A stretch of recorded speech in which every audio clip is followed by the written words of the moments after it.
आणि यानंतर एक महत्त्वाची मोठी बातमी आपण पाहणार आहोत। बातमी नाशिकमधली आहे। आयसीआयसीआय होम फायनान्समध्ये मोठी घरफोडी झाल्याचा प्रकार घडलेला आहे।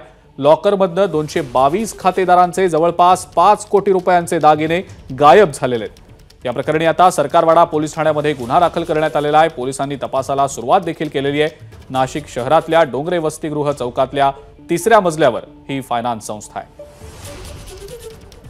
अधिक अपडेट या संदर्भातले आपण जाणून घेणार आहोत। प्रांजल कुलकर्णी आपले प्रतिनिधी आपल्या सोबत आहेत सध्या। प्रांजल, काय नेमकी माहिती? अजिंक्य, आपण जर बघितलं तर निश्चितच एक धक्कादायक अशी घटना म्हणावी लागणार आहे। आपण जर बघितलं तर ही आयसीआयसीआय फायनान्शियल ही संस्था आहे। डोंगरे वसतिगृह हा जो नाशिकमध्ये रहदारीचा परिसर आहे तिथे 3ऱ्या मजल्यावरती खरं तर ही संस्था आहे आणि तिथे हा प्रकार घडल्यामुळे खरं तर आश्चर्याचा विषय हा बनलेला आहे। ही जी संस्था आहे यामध्ये जवळपास शनिवारी सायंकाळी ही घटना जी आहे ती उघडकीस आली होती। काही कर्मचाऱ्यांचा खरं तर हा प्रकार जो आहे तो समोर आलेला होता आणि जवळपास 222 खातेदारांच्या लॉकरमधून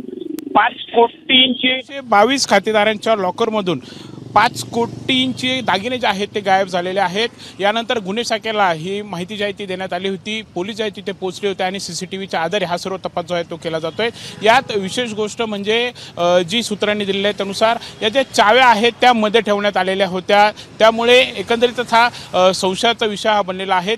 कारण रहदारीचा हा सर्व परिसर आहे, यासोबतच तिथे सिक्युरिटी गार्ड देखील तैनात असतात, सीसीटीव्हीचा देखील परिसर आहे। त्यामुळे एवढं धाडस नक्की चोरांनी केलं तरी कसं हा प्रश्न जो आहे आता उपस्थित होतोय। याबाबत आता सरकारवाडा पोलीस स्टेशनमध्ये गुन्हा हा दाखल झालेला आहे आणि पुढील तपास जो आहे तो केला जातोय। मात्र निश्चितच आता या घटनेमुळे खरं तर या ज्या खाजगी संस्था आहेत त्यांच्या सुरक्षेचा प्रश्न जो आहे तो ऐरणीवर आलेला आहे। कारण विश्वासाने खरं तर खातेदार आपले पैसे आहे दागिने असलेले लॉकरमध्ये ठेवत असतात। मात्र आता ही घटना समोर आल्यामुळे निश्चितच त्यांच्यामध्ये देखील कुठेतरी घबराट जी आहे ती पसरलेली आहे। आता पोलीस या घटनेचा नक्की कसा तपास करतायत, ही चोरी जी आहे ती धाडसी चोरी खरं तर म्हणावी लागणार ही नक्की कोणी केले, कशा प्रकारे ही करण्यात आली याचा सर्वांचा तपास जो आहे तो सध्या केला जातोय।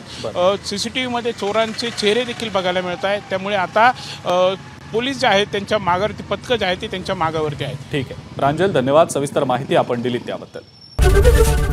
एबीपी माझा, उघडा डोळे बघा नीट।